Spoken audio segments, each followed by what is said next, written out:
Yang membuat orang bisa sombong itu ada diniyun wa dunyawiyun. Ada perkara agama, ada perkara duniawi. Perkara agama dua aja, berilmu sama beramal. Itu perkara agama. Benar gak Pak? Nah, maka coba lihat nih, betapa hebatnya syaitan itu menjerumuskan orang berilmu lalu dia sombong. Ya, benar ya. Baik orang yang sudah lama ngaji, jadi kiai, jadi santri, ataupun yang baru ngaji, lagi tren ngaji nih ya, baru hijrah, baru tobat istilahnya, itu perasaan dia merasa tahu itu akan kuat. Nah, kita kalau melihat orang begitu, nggak usah dilayani Pak debat, biasa aja. Saya ditantang sama anak STM sering Pak. Ya. Apa loh? Ada yang amal. Jadi orang-orang yang beragama itu ilmunya. Nah, kalau kiai itu di situ, orang baru ngaji itu di situ, ya. Kemudian yang kedua amal. Maka mohon maaf nih, gelar-gelar Pak Haji itu bisa bikin sombong loh Pak. Hati-hati Pak. Ya, kalau bisa di skip aja tuh gelar. Nggak usah lah pakai gelar-gelar gitu. Telepon saya Pak Haji Fulan, nggak usah ya. Nanti sholatnya iri Pak. Semuanya iri. Tapi karena orang merasa kalau haji itu modalnya gede, dia harus dipanggil dengan nama Pak Haji. Kalau orang manggil kita Pak Haji nggak apa-apa, kita jangan membahasakan diri kita Pak Haji gitu. Bisa ya? Insya Allah. Itu udah berhasil tuh Pak, insya Allah, dalam masalah yang sedikit ini. Nah, kita ini bangun masjid nih, banyak donasi. Oh itu besar, nanti setannya tuh datangnya lebih banyak. Setan tuh nunggu supaya kita nanti nyebut, saya yang bangun masjid bro, gitu. Dia akan ngomong gitu satu saat. Jangan sampai terjadi. Ah, ini jadi dalam bab agama dua, ilmu, amal. Dalam bab duniawi, perkara duniawi, orang bisa sombong. Ada berapa? Ada 5. Yang pertama nasab, bibit kata orang Jawa ya, bibit bobot bebet. Nah ini bibit nih Pak, nasabnya nih, hati-hati nih ya. Oh saya masih Raden, saya masih apa Pak?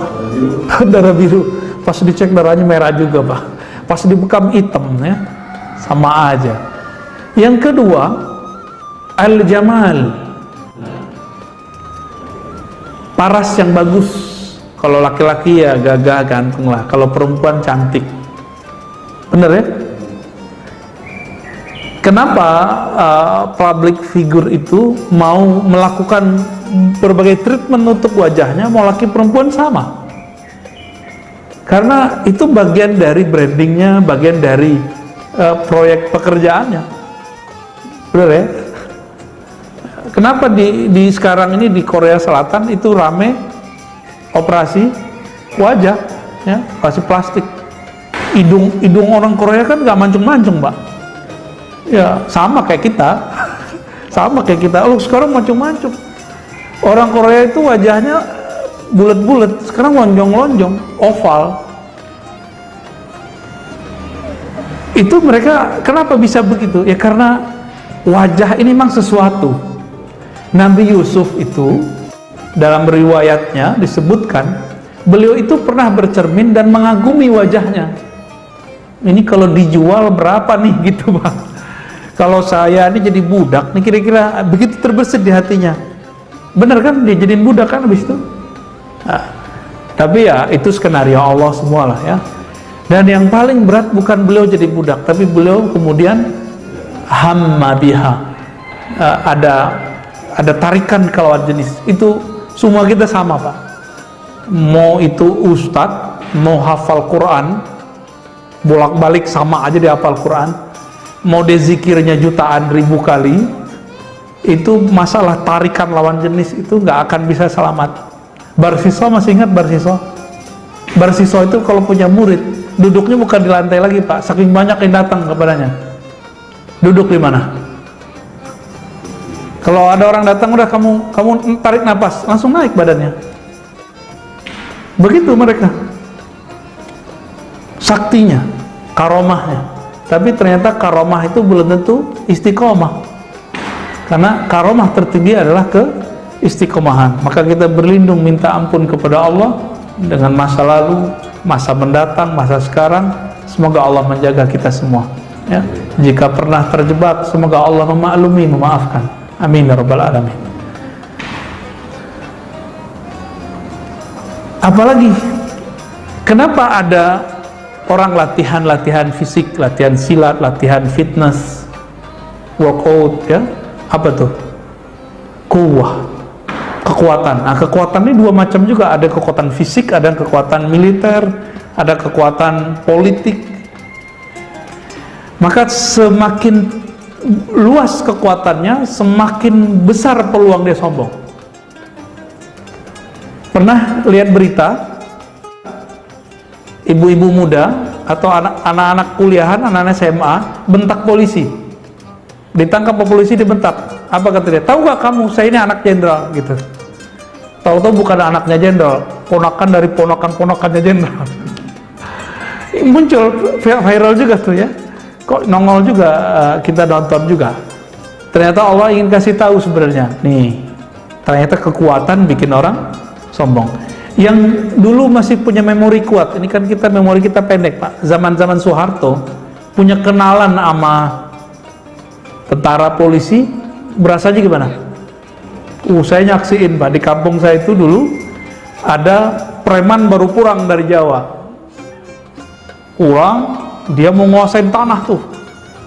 Semuanya duitnya banyak, bagi-bagi ke preman-preman.